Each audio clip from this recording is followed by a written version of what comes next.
Hi. In my two earlier segments, I talked about um, the origin of the word and the name Africa. Um, and I want to seize the opportunity today to talk about dignity. I'm sure you all will agree with me that no matter what a human being faces, without dignity, there's no um, substance. Dignity for a human being is all important. I've often thought about dignity and how it relates to the African and Africa. You don't have to look far. You don't. It's happening every single day to the African and the continent of Africa, which is in the ignorant man's head. It's Africa. Why is it that there seems to be no sense of dignity when referring to the dark-skinned people from the continent of Africa, especially countries south of the Sahara?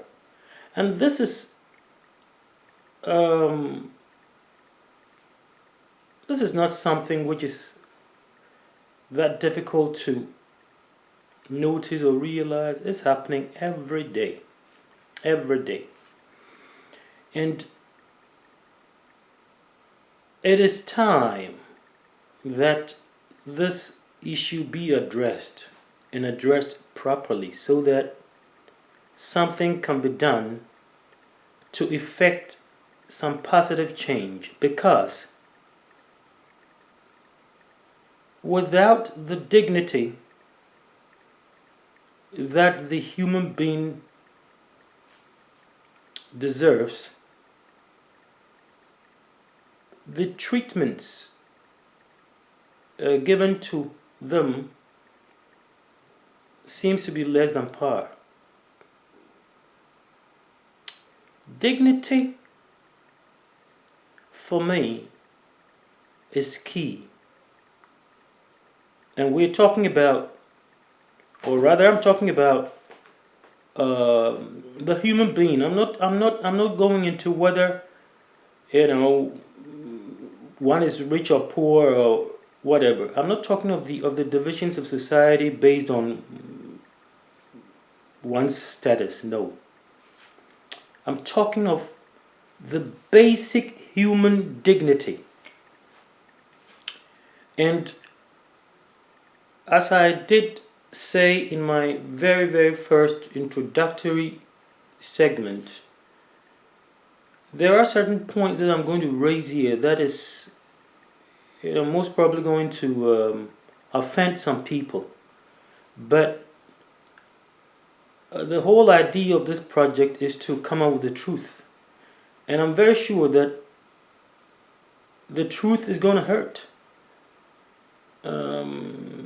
And if it does offend some people, that is not my intention. But so be it. And along the way, there are going to be certain points that I'm going to raise which are going to sound very cynical. And that is what they are.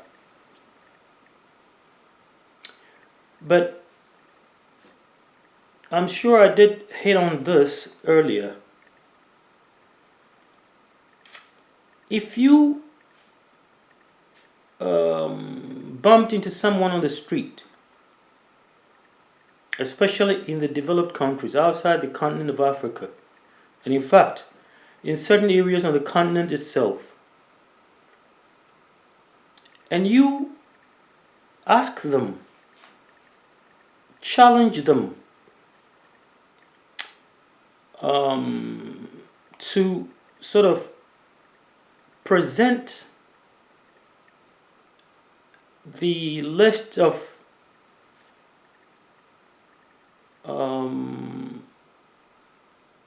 human beings in terms of status and recognition, I will bet you that as difficult as this might be for many, they would have no choice. They will have no choice but to put the African last on the list. Yes. And this is because of things happening right here today in the 21st century.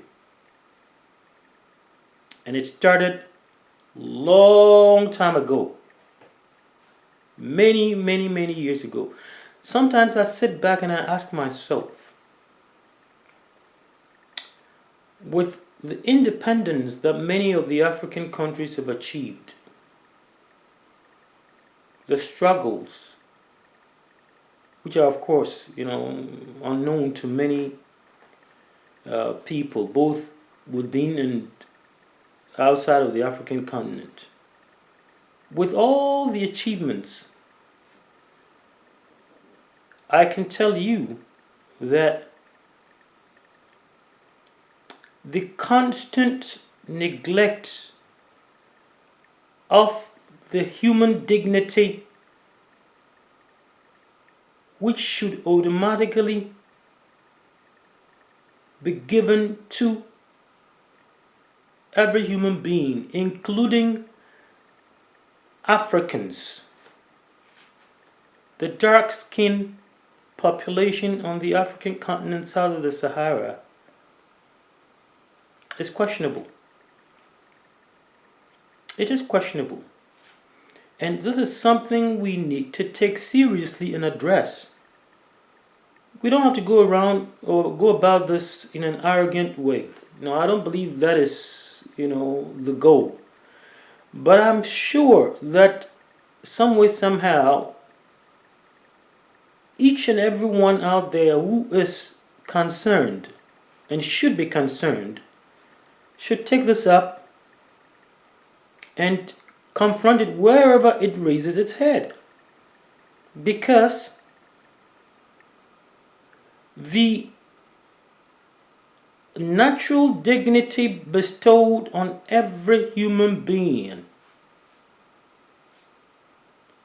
is either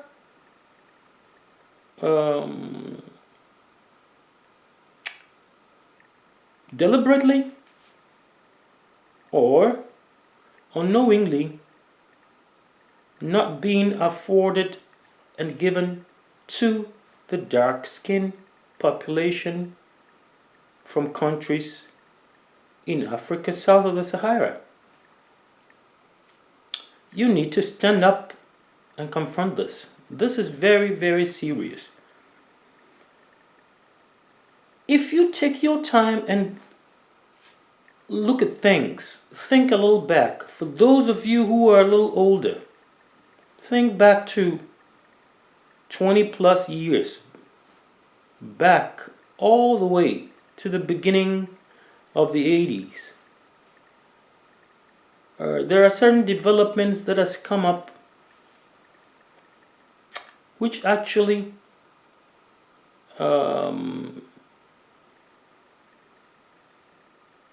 will substantiate my claim here. The dignity of a human being is paramount, no matter what situation. I grew up in a home, I was raised in a home in Ghana where I was told and made to believe that my dignity as a human being should not and cannot be compromised in any way. It of course automatically instills some sort of pride in you. And what's wrong with being proud as a human being? The unfortunate situation for most of my people and people of dark skin in sub-Saharan Africa is that they have grown and been made to believe that they deserve where they are, and that is being treated without dignity.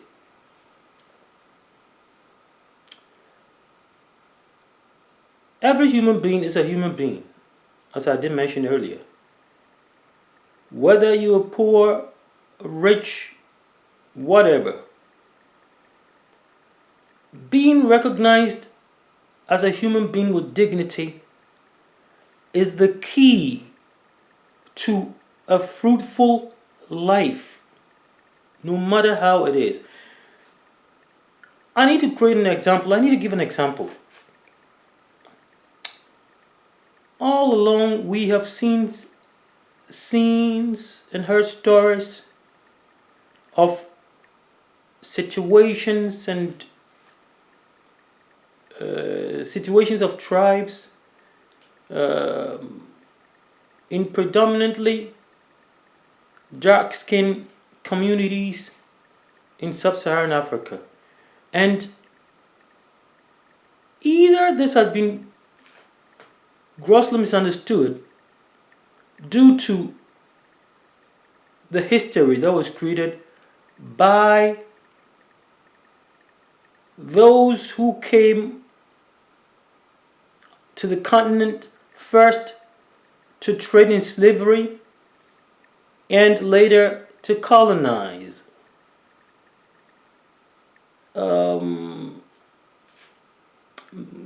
Gave this picture that, or rather created this picture that the black person, the dark-skinned person, is most probably considered non-human, without having to go all the way back into the reasons why for so many years dark-skinned population on the African continent south of the Sahara were considered monkeys, or sort of regarded as monkeys or non-humans. This was the perception that was created and sent back outside the African continent.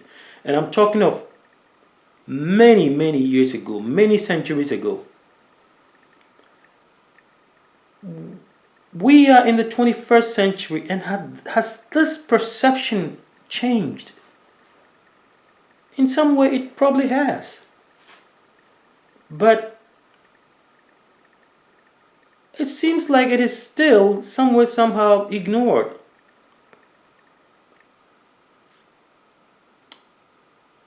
When I often hear comments of dark-skinned people on the African continent, from the African continent, being subjected to some sort of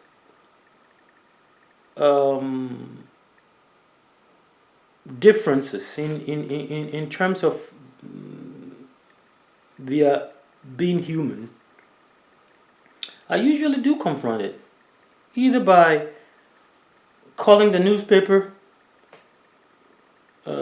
or questioning the individual. And to my surprise, it doesn't seem to change anything. Because in the long run, I am one voice. And how much or what a difference can this do? It is therefore very, very important to outline this. I remember during the early 80s to the middle 80s, during the severe famine in Ethiopia,